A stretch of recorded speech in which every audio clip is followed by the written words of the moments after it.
मी तुम्हाला चॅलेंज देते, हा छोटासा काळी मिरीचा दाणा आहे ना, एकच काळी मिरीचा दाणा मी या फिलिप्सच्या मिक्सर ग्राइंडरमध्ये बारीक करून दाखवणार। आता तुम्ही म्हणाल आम्ही थोडंसं आलं लसूण पेस्ट करायचं म्हणलं तर ते आलं गुरगुर फिरतं, वाटलं जात नाही, शेवटी आम्हाला खलबत्ताच घ्यावा लागतो। एक काळी मिरीचा दाणा कसा वाटला जाणार? पण माझ्यावर विश्वास ठेवा, असा मिक्सर ग्राइंडर तुम्ही आधी पाहिलाच नसेल। तर हे बघा, हे आहे मिक्सरचं भांडं, यामध्ये आपण हा एक छोटासा काळी मिरीचा दाणा टाकू, बघूया काय होतंय।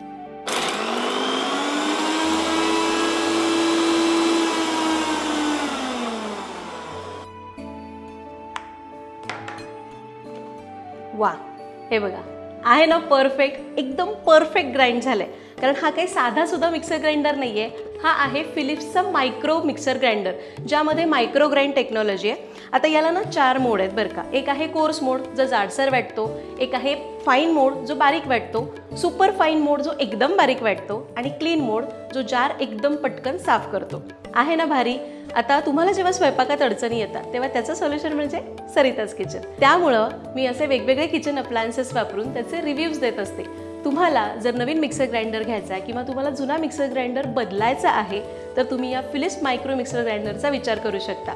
आणि हो, तुम्हाला अजून अशा कुठल्या किचन अप्लायन्सेसबद्दल माहिती हवी असेल तर मला कमेंट्समध्ये सांगा, त्यावर व्हिडिओ करण्याचा सुद्धा मी नक्की प्रयत्न करेन। धन्यवाद।